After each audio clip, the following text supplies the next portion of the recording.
Yay! Hello, everybody, and welcome to our Monday live at 7 p.m. UK time and 8 p.m. in Italy, which is where I am.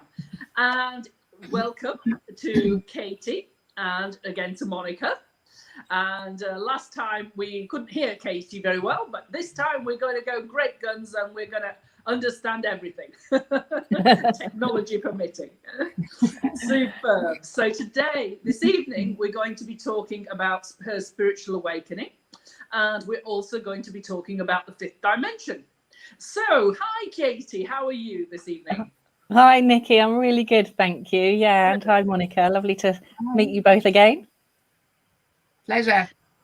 So, tell me a bit about your spiritual awakening. When was it? When did you first awaken?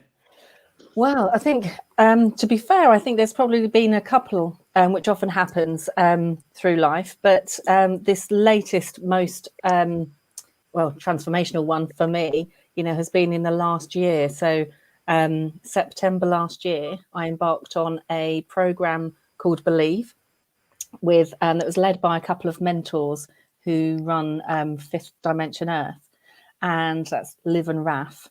And so that was a 3-month program that was taking us through the awakening process. So there's a group of us doing it all together.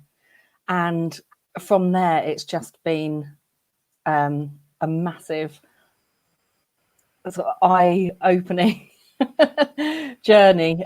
So going through the awakening process itself, and then finding out and exploring so much more together and individually about our own higher selves, various guides that we have. So much has happened over the last, just over a year. It's really been mind-blowing. Okay, great. So when did you have your first spiritual awakening? That was not long after birth. So I pretty much died and was brought back to life again within the first day of my parents getting me home from the hospital.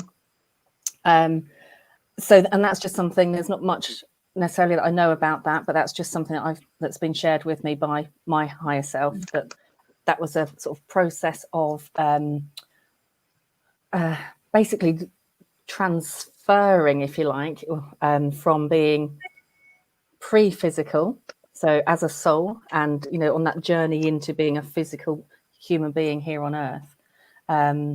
Part of that, and the don't want to say awakening, but the sort of opening up, let's say, of certain abilities that I chose to have and be able to use in this lifetime. And that often happens with people. You hear of people having what are they called, near death experiences, or when they're almost dying and they see something happen and it completely changes their outlook on life. And very often a lot more has happened than just a change of the way they think about things and approach things, and thinking that there's they've got to make the most of this life. So so that was the first one, but this, as I say, this more recent one has been the most, I suppose, consciously knowing what's going on. It's been the most transformational. So did you have any experiences when you were a young child?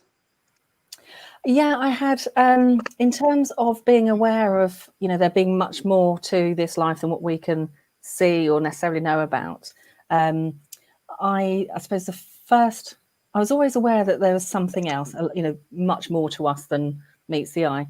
But I suppose the one that really sticks in my mind while still being a young age, I was about 8, and my granddad had passed the year before, and he'd had a series of heart attacks, and we were already close. That's myself, him, and my nan.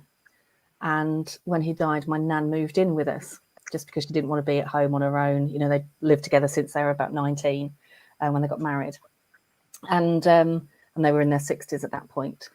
So she moved in with us and shared my bedroom, and and we just grew so much, even closer. A real bond formed. And about a year later, when she felt ready to move back to her own house on her own, I agreed to go with her for that first night, just to help her settle in and not feel completely alone. And we hadn't been in bed long. My nan had just fallen off to sleep, and I just sensed my granddad next to me. I wasn't scared at all. I knew it was him. I could kind of make him out as, I wouldn't even say a ghostly apparition or anything, but I just, felt his presence and I could see that he was there. And he just expressed his sort of love for me and his gratitude for being there and looking after my nan. And it was just such a lovely feeling. I've never forgotten that. It's just stayed with me till today. And I've had other experiences of seeing spirits in my former home to one I'm in now. So can you actually see them physically, or do you just see them in your mind's eye?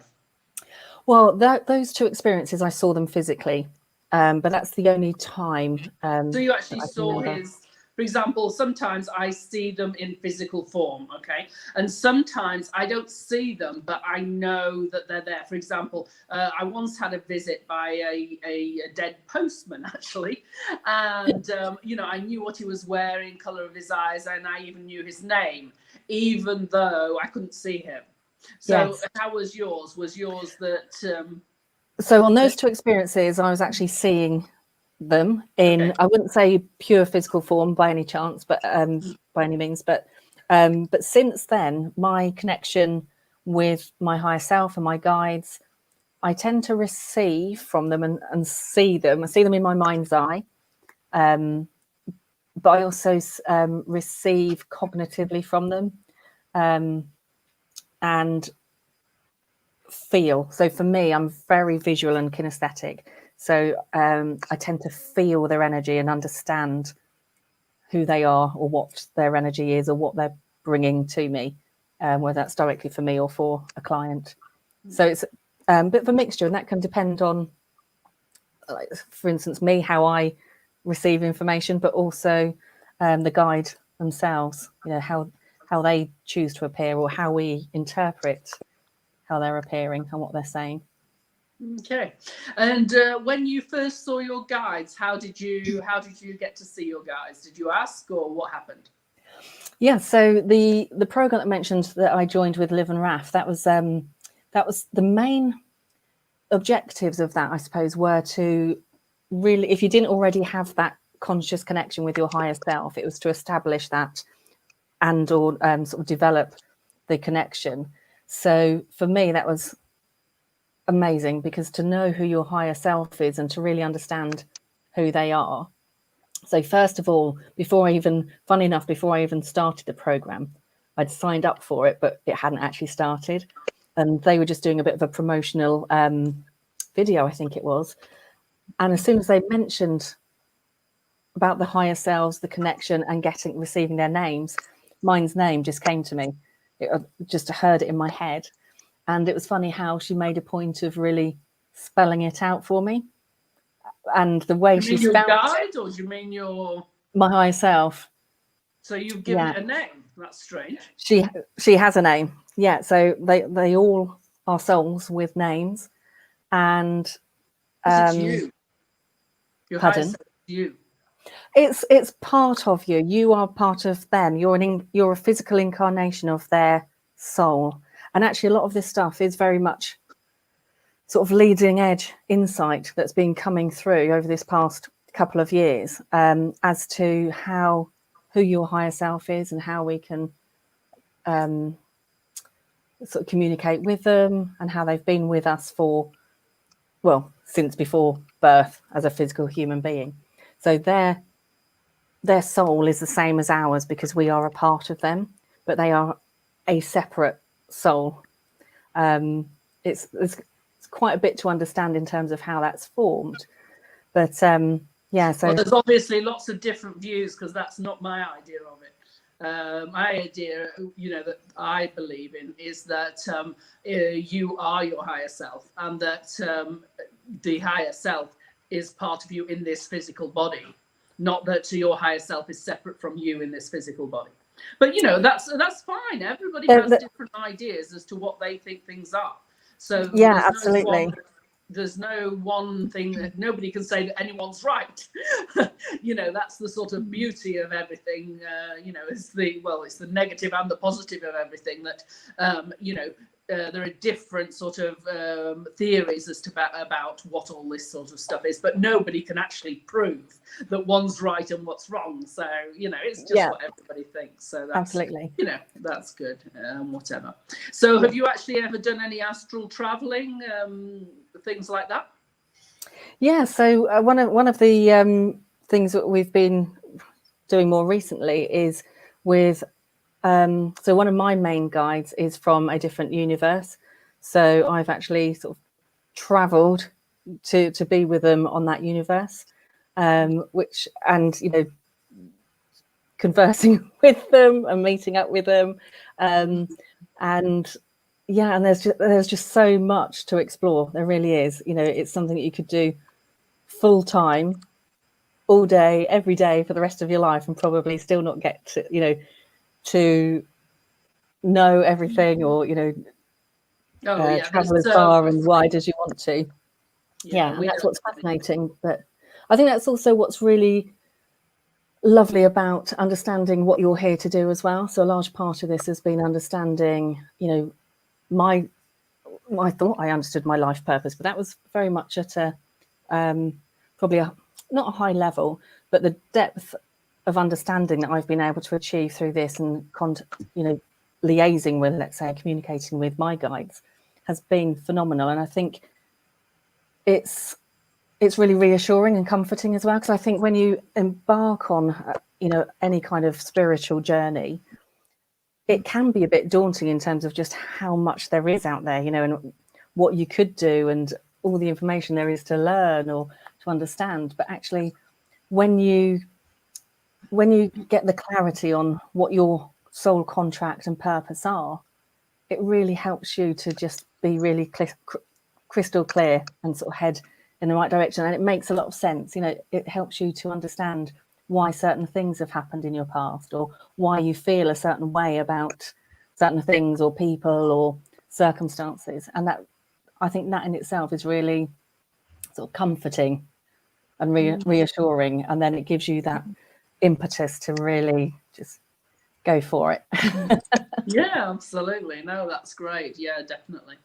It's certainly, I mean, I always tell people, or, you know, what my thing is that, you know, when they want to actually, you know, explore, they should explore the things that really sort of stand out for them. You know what I mean? And so if something, you know, it catches your eye and it sort of vibrates or something, you go for that. So it's lovely to be able, because there's way too much of stuff out of there. Too much stuff out there that can really confuse you if you don't sort of just really sort of focus in on what you understand is really important to you. So that's really, for me, you know, is quite important. So I you know, I love absolutely agree. You know, exploring the different alleyways, you know, in the ones that are on my path. So that's cool. That's cool. And when, as you say, when you understand that, how with vibration and energy, and you just know the difference, don't you, between doing something that's that's okay, that's nice to do, and you know, I can do that, or I enjoy doing it. But actually, when you connect to the real passion with something, and so that you're, you know, maybe you're good at it, you really enjoy it, you understand it, you want to know more, and that's where you can really hone in on it and dig deeper, and more of the same comes to you. Things just flow so much easier, don't they, when you're on that right path and understanding, absolutely, you know, where to channel your energy. Yeah, because we have this spiritual village in Italy, as you probably know or might not know. And what it is that a lot of people say to me, "Oh, I really feel like I'm drawn there," you know, and other people are not so much drawn. You know what I mean? It depends on who you are and whether, you know, you feel drawn to the energies that are here. There's a lot of energies here. And usually they're in sort of different sections, you know, sort of, you know, things like Mother Mary, the angels and stuff like that. And it's just really interesting to see who is drawn, because you can sort of feel it, you know, so it's cool. I totally agree with what you're saying about the vibrations and stuff. When you sort of connect in with that, you know, you really know you're on your sort of correct path and things like that, and know that that's what you're going to be doing. So I think. Absolutely. Monica, have you got something that you'd like to ask Katie? Yeah, absolutely. I've got a question from our viewer, Sherry, because we are talking about the wind in our wings. But Sherry is actually asking, I'll show the question, about any blocks which you might have experienced on your journey. Did you have time? Have you had times when you felt stuck on that spiritual journey? Absolutely. And it always makes me think of the the memes that go around about spiritual journeys and awakening, and how it's covered in butterflies and lovely light fluffy things and unicorns. And actually I just sort of tend to say, well, I think there's more snot, tissues, tears, laugh, a bit of every emotion that you can ever imagine. And in terms of being stuck, yeah, for me, there were a number of, let's call them exercises, for want of a better word, that we would do. And funny enough, one of the things that happens to me, and this is, I think, what led me into my sort of awakening process, part of the journey was becoming a hypnotherapist. And I'd always been fascinated by what makes people tick, how we're different from each other, have different personalities, different preferences of things, but ultimately, we're the same in terms of being human beings and how we fundamentally operate. And when I was pregnant with my son, I'd had a home birth all planned, had the water pool all set up. And unfortunately, at the time, he came, my waters broke 3.5 weeks early. I had to go to hospital because of that reason. And I was kind of mentally crossing things off of my birth plan. So I didn't have the home birth. The water pool at the hospital wasn't available. It's fully booked. All these things were happening, and was in for a long weekend before he decided to make his, come out into the world, my son. But actually what I did, other than doing some Reiki on myself, so by this time I was already a Reiki practitioner, but I mentally went off into, I was on a beach having a lovely time, feeling the sun on my body. So I didn't have any medication whatsoever all through labour. And it was a very long induced labour, so with extra strong contractions. Wow. And I didn't feel them at all. And so afterwards, that made me realise, when I was talking to other sort of new mums, that they didn't do that. And I realised that what I did is something I've naturally done all my life. I've had fillings drilled out on both sides of my mouth at the same time without any pain relief, and new ones placed in. Just various things over the years that I could remember. And I thought, this really is a case of mind over matter, which led me to research what that was all about. And I realised, so what I've been doing is a form of self-hypnosis that we all are capable of. Our minds are so powerful. So I studied and qualified as a hypnotherapist. Now, so this probably seems like a long-winded answer to, was it Cherie, did you say, the lady that was asking? Sherry, yes, Sherry. To her question, is that where I was getting stuck was actually because of my particular capability. And it is all very much around the mind and how strong it is. So it's like I was actually given extra difficult challenges to overcome to actually be able to expand my abilities with the mind.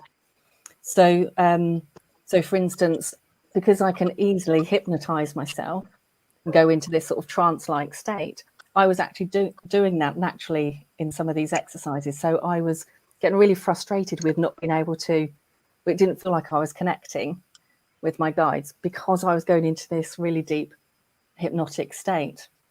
But actually it's just, all it's done really is opened up those abilities even more. So the mind work that I can now do and actually connect with others and understand their conscious and subconscious minds, what's going on in there, thoughts, feelings, emotions, and then using that as part of the process to do some healing that I do now as well with that. So yeah, so they were probably the toughest times for me, other than you know, what the roller coaster ride that typically is a spiritual awakening. That was the moments that caused me the most frustration, I'd say, and getting stuck. Great. Thank you. Amazing. If I may, one more question. Actually, tapping to your work. When you work with your clients, you are a transformation coach. What techniques do you use? Is it the hypnosis? Is it Reiki? Is it mixture? What is it that helps you to help others so well? Yeah, it's a combination, to be honest, Monica. It's and I use the term coach still because I think that's, you know, an understood term for what's involved. And also that's the approach that I will start off with. I am, you know, coaching people to have a better life, to help them through that, whatever that may be, whether it's business focused, purely life, health, relationships. But within that, I use a number of tools and, you know, modalities. So even if it's not hypnotherapy directly anymore, so sometimes I'll use that, but it's more the understanding of the brain and how it works. Sometimes we'll use techniques in hypnosis or out of hypnosis. I've always used my energy, whether I've been consciously aware that that's what I was doing or not. You know, I used to think I was using my own intuition, but actually that's, you know, when we feel out those gut instincts, or if I would receive information that I'd share with a client that I said was intuition, you know, it was actually getting channeled through to me. So I was receiving that either through directly from my higher self or through them from other guides. And so I use that, and now these new healing capabilities that I have. So there's two that I would use. One's called the tornado, because it's a tornado of energy that I'll share with my client, and I can do that remotely. I just tune into them, don't have to be physically present or anything. And the other one is more of a combination of the mind work, and it's called unveiling the truth as a process. So it's actually helping us to unlock hidden and locked memories that we've had, sort of what's called a perspective cloaking put on them, so that we can then see, I tune into them and can see the impact it's had on them, either physically, mentally, emotionally, or spiritually. So I can either see it again in my mind's eye or receive information about an impact that it's caused for them, and then help to remove that and heal those blocks and impacts that it's had. So again, through a healing process. Great stuff. Wonderful. Yeah. That sounds very interesting. Yeah, It that was is. absolutely wonderful. Yeah, I love it. Yeah. Before we close, have you got anything else that you'd like to say, Katie? Well, if anyone's interested or has any questions, I mean, my website is the Catalyst for Life. So, you know, I'm working, a part of my journey also was the autoimmune conditions that I was suffering from for quite a few years. And I've understood through this process and healing myself is that actually, not only was I meant to go through that process to understand it and be able to heal myself, but at the same time heal others. So, you know, it'd be really helpful for me if anyone was interested to share their journeys in terms of, you know, if they have autoimmune disorders, either that they're still battling with or that they've overcome, but just to get some knowledge on how they've been impacted or are still being impacted. And obviously if they're interested in me being able to help them, I'd be more than happy to do so. But it's just part of my research as well that I want to look into as to how these things are created, and, you know, that real strong mind, body, soul connection that I know is kind of bandied around quite easily and readily, but, you know, it's so strong and so powerful that to be able to help people to use that would be, you know, I'd be a happy lady to help others in the same way. Fabulous. Well, thank you so much for all what you've been talking about. It's very, very interesting. And yeah, and Thank we you hope for having me. we'll probably have you here again. And Monica will put your website and your contact details below, I think. Fabulous. Fantastic. Thank you so much. Well, thank you very much, and thank you guys for watching. Take care. Thank you so much. Thanks, Monica and Nikki. Bye. Bye, Katie.